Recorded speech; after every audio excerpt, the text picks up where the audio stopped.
So Ohio State, new head coach. Obviously, you played him last year, but do you find any similarities when you start scouting them, or is it just a completely different style of play?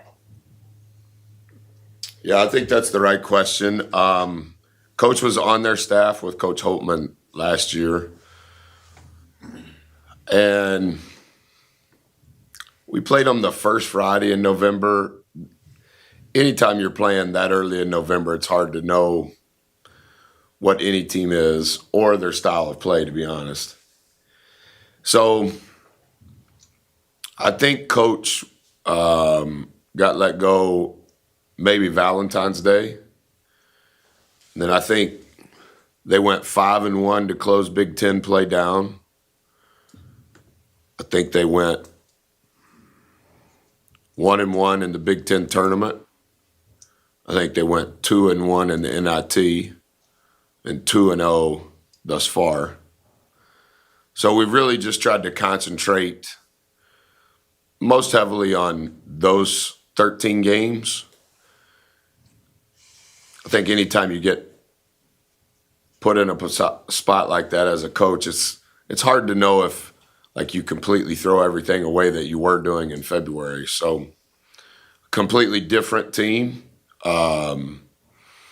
relative to Ohio State's commitment to their collective and the talent they want to have in revenue sports. It's evident they've done an incredible job. 2 McDonald All-Americans starting for them. Number 2 is a first-team All-American point guard. We played against him last year, but they are ultra-talented. And I do think Coach Diebler had some part of responsibility offensively last year, and you can tell that's one of many of his gifts and what they're trying to accomplish offensively. But stereotypically, a brand new team in many respects. Number 2 is going to play 35, 36 minutes. Number 1, we know he started there, but last year when we played him, he was at South Carolina. Now he's back. Transfer from San Diego State, number 8. Transfer from Duke, number 13. Transfer from Kentucky, number 4. Transfer from Florida/Kentucky or Kansas State, number 6. Number 0 shooting 88% from 3 to start his college career, which is otherworldly. 21 was on their team last year. He's a returner. He played 7 minutes against us. He's made a great sophomore leap in regards to the minutes he's playing and the role that he has. So different personnel. Hard to know if it's exactly what they were doing last year, because I think some of what they did to close down the year was probably what they had been doing all year.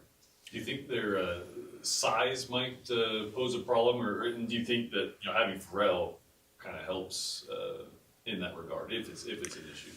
I think they're ultra talented at all spots. Number 2 and number 1 may be as good a backcourt as you can find in the country at this level, relative to their talent, but also their poise, their experience. They're both older, high-level guards that have played and started. I would say both of those guys are almost at the 100-game start threshold.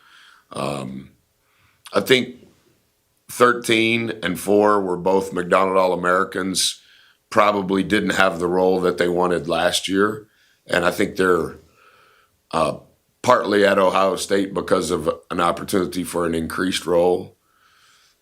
They're big, not necessarily just inside. They're just big, period.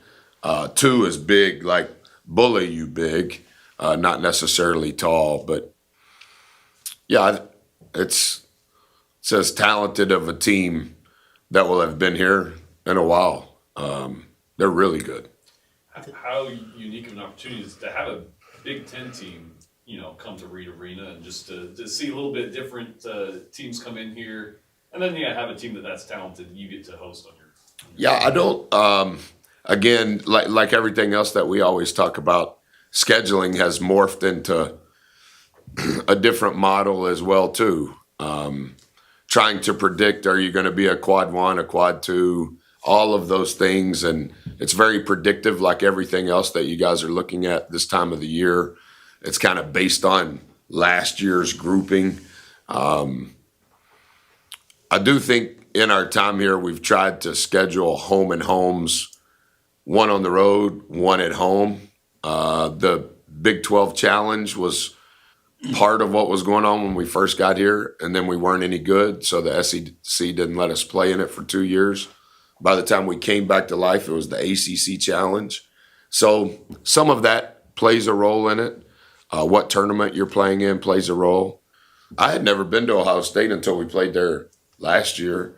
But yeah, I do think that some of what you're saying, when the dates and all of it can work out that way, it's probably a little bit more difficult to get to that point than people realize, but it is for sure a quad one game. Again, it's our second quad one game, I hope, in the first 2 weeks of the season.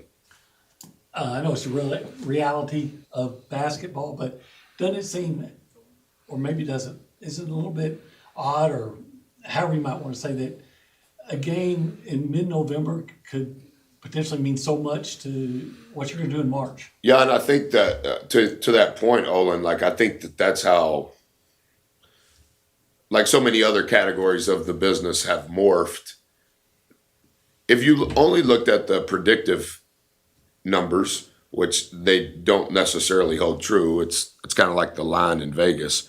We scheduled 24 quad one or quad two games for this season. Now it's all predictive, it's before the season starts, but those are the only measurements you have when you're trying to do the schedule. The problem is when you're doing the schedule, you don't know who's going to be on your team and you don't know who's going to be on the opponent's team.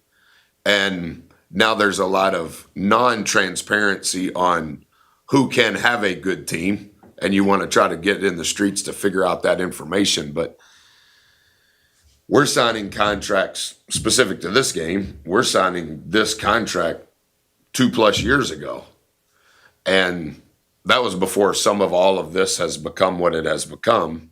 But we have also, Lamar's game was delayed.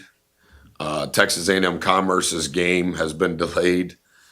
Changing out of college of the Charleston Classic to play in the Players Era event in Vegas. Like, you're starting to see not just Texas A&M. I know you're familiar with those things, but you're starting to see how everybody's trying to figure out how can we accumulate, even in November, as many what we hope are quad one and quad two games in March.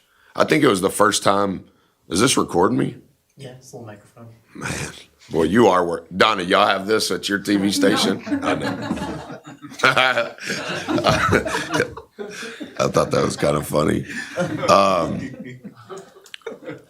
What I wanted to say on that, Olin, is so this stat doesn't matter, but I've been a Power 5 head coach 17 years, and last Monday was the first time I had ever played a road game to start the season. Now, I knew that. I don't ever say that. And then I'm reading Brad's notes, and it's the first time Texas A&M has ever started the season on the road in 20 years. Now, just the stat matters, in my opinion, because it speaks to how things once were. Mm-hmm. But then the other piece to this is, yeah, we played on the road against a Big 12 opponent in game number one. It's not like we played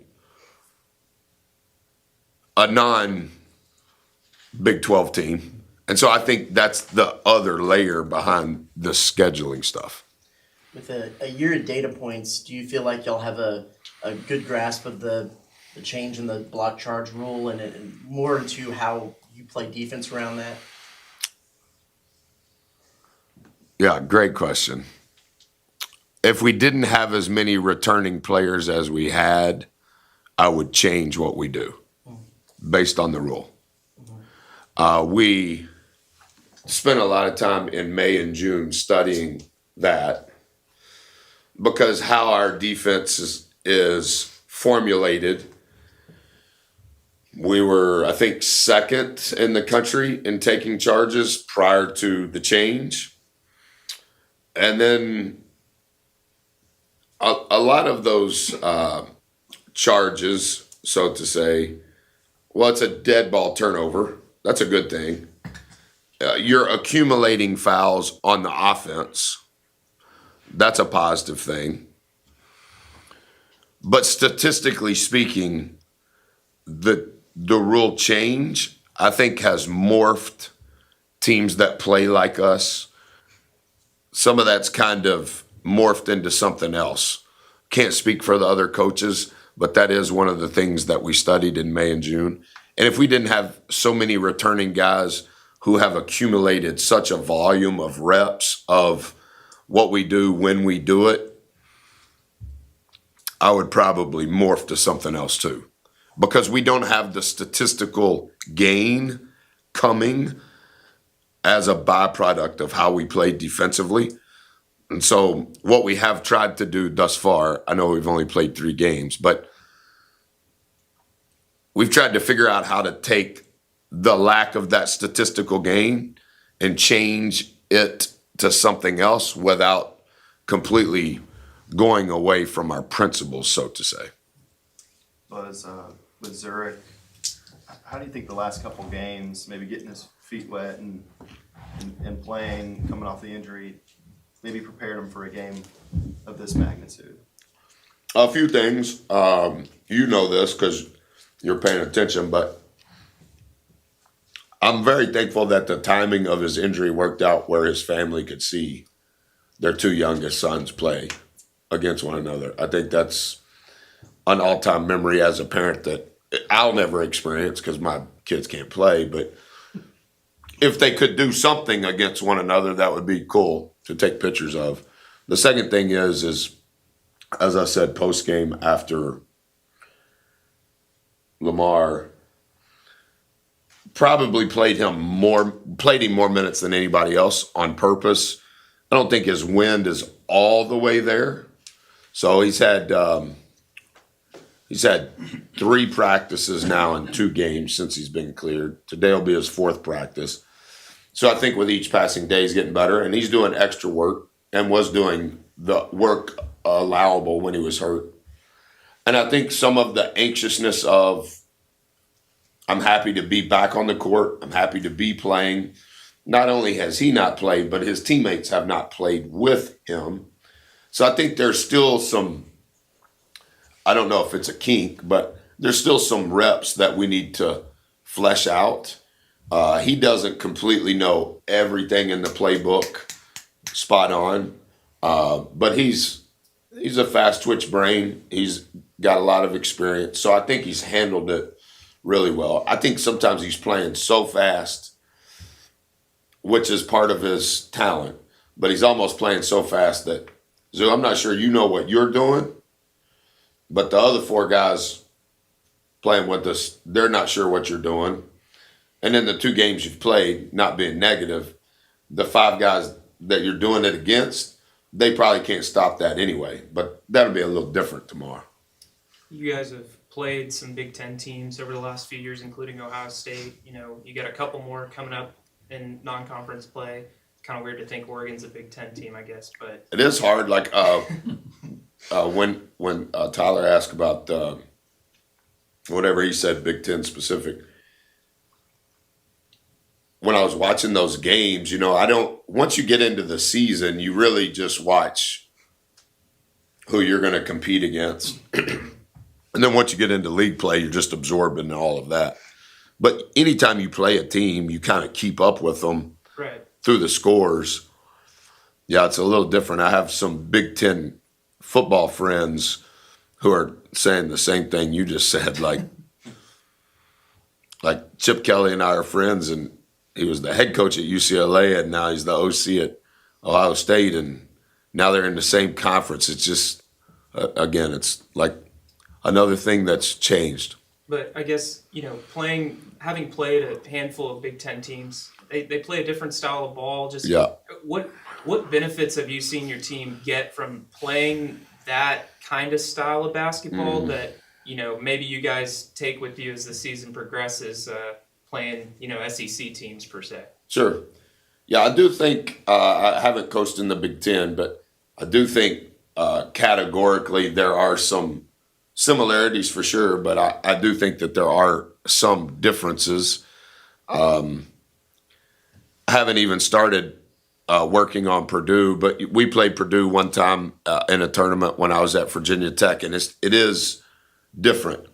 Obviously, I wasn't in the SEC at that time, so I think each league kind of recruits too in some ways and kind of evolves into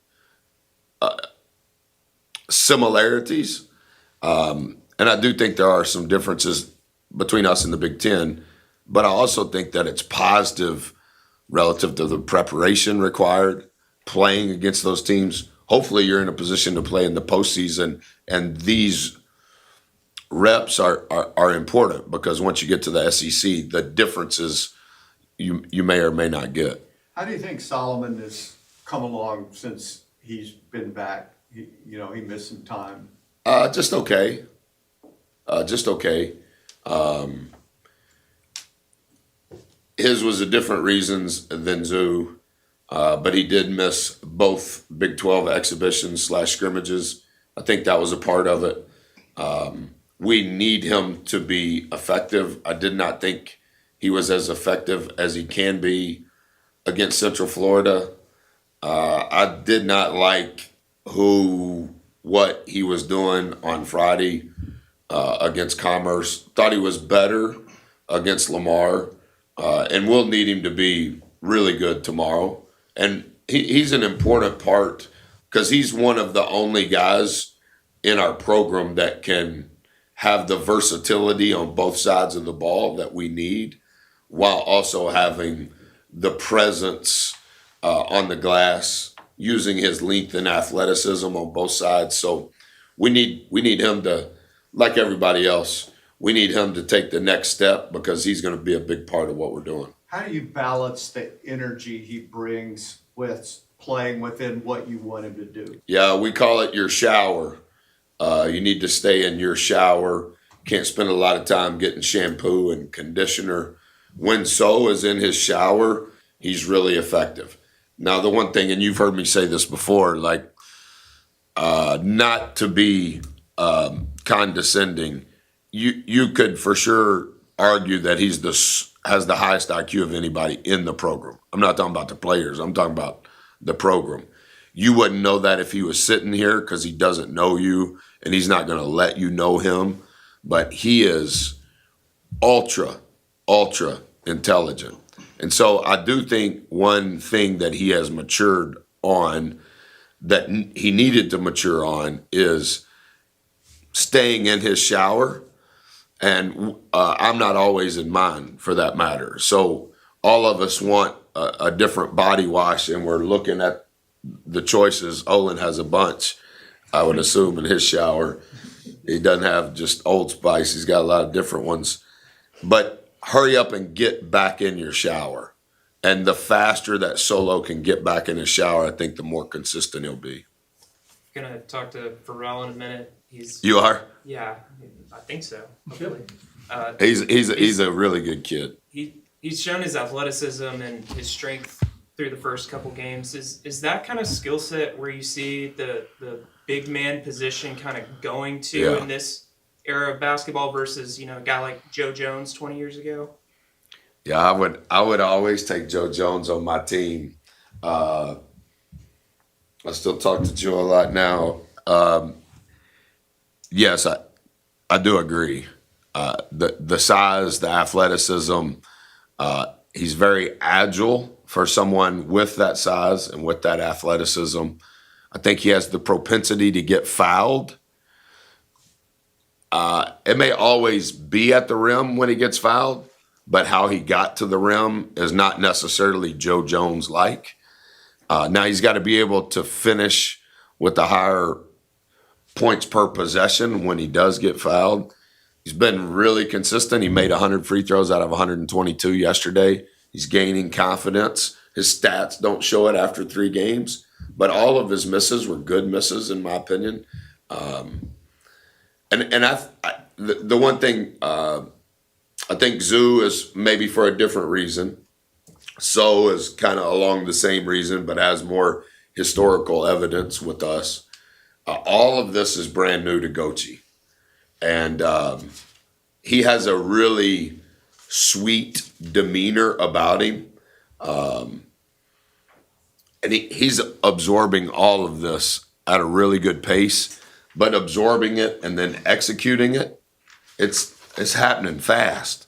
And tomorrow night against those McDonald All-Americans, it's going to happen real fast. But I do think he has a very high ceiling for growth in how we play. Relative to our conference, I think he fits how this league plays. And after a year of not having who we thought we were going to have at that position, it makes our other players better.